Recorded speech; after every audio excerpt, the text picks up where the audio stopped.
Assalamualaikum warahmatullahi wabarakatuh. Perkenalkan, nama saya Ginari Panasution dengan NIM 12335110668. Di sini saya akan menjelaskan materi tentang Pancasila sebagai dasar negara. Materi yang pertama adalah pengertian Pancasila sebagai dasar negara. Pancasila sebagai dasar negara berarti setiap sendi-sendi ketatanegaraan pada negara Republik Indonesia harus berlandaskan atau harus sesuai dengan nilai-nilai Pancasila.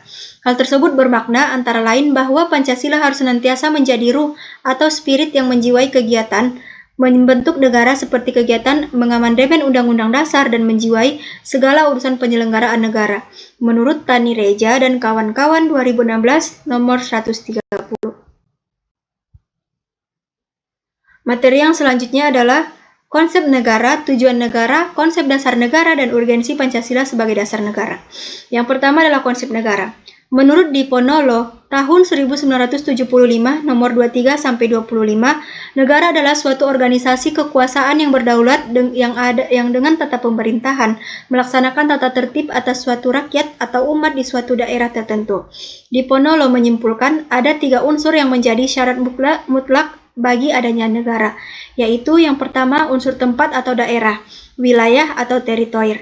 Yang kedua unsur manusia atau umat atau rakyat atau bangsa. Kemudian yang ketiga unsur organisasi atau tata kerjasama atau tata pemerintahan. Yang kedua itu adalah tujuan negara. Secara teoritis, Diponolo tahun 1975 nomor 112-156 menggambarkan intisari 5 teori tujuan negara yang disarikan adalah sebagai berikut. Yang pertama, kesejahteraan dan kebahagiaan hidup. Yang kedua, kemerdekaan. Yang ketiga, kekuatan, kekuasaan, kebesaran atau keagungan. Yang keempat, kepastian hidup, keamanan dan ketertiban. Yang kelima adalah keadilan. Jalan yang ditempuh untuk mewujudkan tujuan tersebut yaitu disederhanakan dalam 2 golongan aliran, yaitu yang pertama aliran liberal atau individualis dan yang kedua aliran kolektivis atau sosialis. Yang ketiga itu adalah konsep dasar negara. Secara etimologis, istilah dasar negara maknanya identik dengan istilah Grundnorm atau norma dasar, Rechtsstaat atau cita-cita hukum, Staatsstaat atau cita negara, filosofis Grundgesetz atau dasar filsafat negara. Secara terminologis atau secara istilah, dasar negara dapat diartikan sebagai landasan dan sumber dalam membentuk dan menyelenggarakan negara. Yang keempat adalah urgensi Pancasila sebagai dasar negara. Dalam pidato tanggal 1 Juni 1945, Soekarno menyebutkan dasar negara dengan menggunakan bahasa Belanda, filosofis Grundgesetz bagi Indonesia merdeka. Filosofis Grundgesetz itulah pandemen, filsafat, pikiran yang sedalam-dalamnya, jiwa hasrat yang sedalam-dalamnya, untuk di atasnya didirikan gedung Indonesia yang merdeka. Soekarno juga menyebut dasar negara dengan istilah Weltanschauung atau pandangan hidup. Sapruddin Bahar Ananda B. Kusuma dan Nani Hudawati dan A.B. Kusuma 2004. Untuk memahami urgensi Pancasila sebagai dasar negara dapat menggunakan 2 pendekatan, yaitu institusional atau kelembagaan dan human research atau personal atau sumber daya manusia.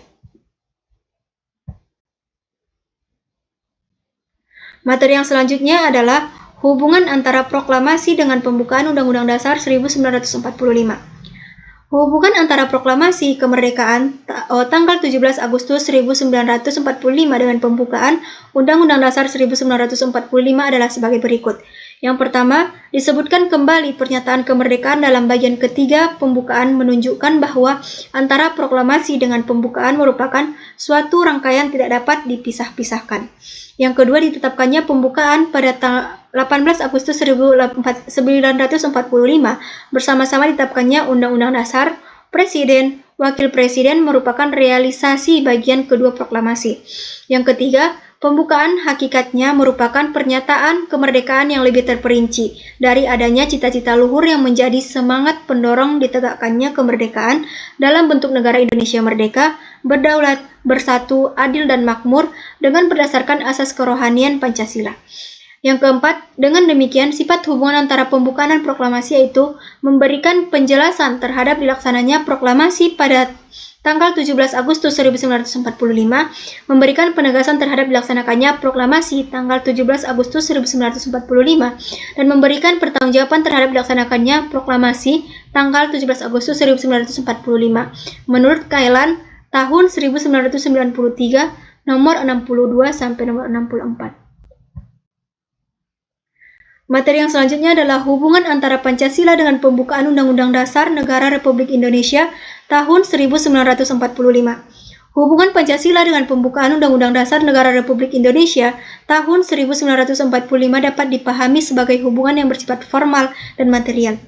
Dalam hubungan yang bersifat formal antara Pancasila dengan pembukaan Undang-Undang Dasar Negara Republik Indonesia tahun 1945 dapat ditegaskan bahwa rumusan Pancasila sebagai dasar negara Republik Indonesia adalah sebagaimana tercantum dalam pembukaan Undang-Undang Dasar Negara Republik Indonesia tahun 1945 alinea keempat. Adapun hubungan Pancasila dengan pembukaan Undang-Undang Dasar Negara Republik Indonesia tahun 1945 secara material adalah menunjukkan pada materi pokok atau isi pembukaan yang tidak lain adalah Pancasila. Materi yang selanjutnya adalah penjabaran Pancasila dalam pasal Undang-Undang Dasar 1945. Apabila disederhanakan, maka pola pemikiran tersebut dapat diuraikan sebagai berikut. Yang pertama, Pancasila merupakan asas kerohanian dari pembukaan Undang-Undang Dasar 1945 sebagai stats fundamental norm. Yang kedua, pembukaan Undang-Undang Dasar 1945 dikristalisasikan dalam wujud pokok-pokok pikiran yang terkandung dalam pembukaan Undang-Undang Dasar. Yang ketiga, pokok-pokok pikiran yang terkandung dalam pembukaan Undang-Undang Dasar 1945 terjemah dalam pasal Undang-Undang Dasar 1945.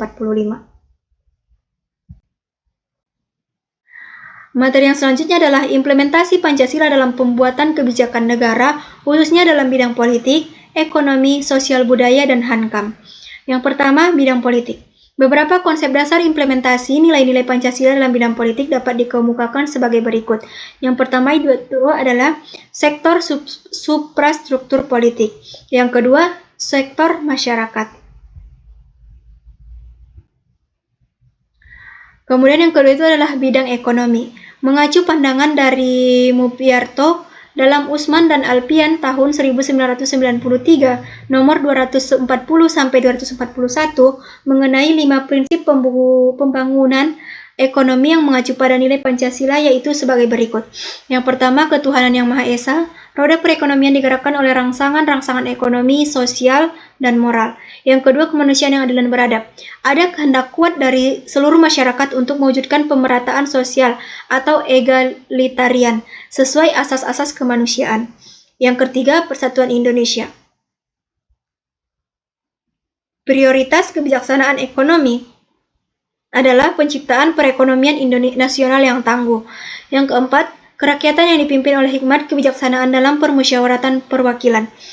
Koperasi merupakan sokoguru perekonomian dan merupakan bentuk saling konkret dari usaha bersama. Yang kelima, keadilan sosial bagi seluruh rakyat Indonesia. Adanya imbangan yang jelas dan tegas antara perencanaan di tingkat nasional dan desentralisasi dalam pelaksanaan kebijaksanaan ekonomi untuk mencapai keadilan ekonomi dan keadilan sosial. Yang ketiga, bidang sosial budaya. Sejatinya masyarakat Indonesia memiliki karakter hidup bergotong royong sebagaimana disampaikan oleh Bung Karno dalam pidatonya tanggal 1 Juni 1945. Strategi yang harus dilaksanakan pemerintah dalam memperkokoh kesatuan dan persatuan melalui pembangunan sosial budaya ditentukan dalam pasal 31 ayat 5 dan pasal 32 ayat 1 dan ayat 2 Undang-Undang Dasar 1945. Bidang hankam. Yang keempat itu adalah bidang hankam. Istilah bela negara, pertahanan, dan keamanan negara kerap kali kita dengar ketiga istilah tersebut terkait dengan pembahasan mengenai implementasi Pancasila dalam bidang pertahanan keamanan negara. Berbicara tentang hal tersebut, tentu harus terkait dengan ketentuan dalam pasal 23 ayat 3 dan pasal 30 ayat 1, 2, 3, 4, dan 5 dan ayat 5 Undang-Undang Dasar 1945.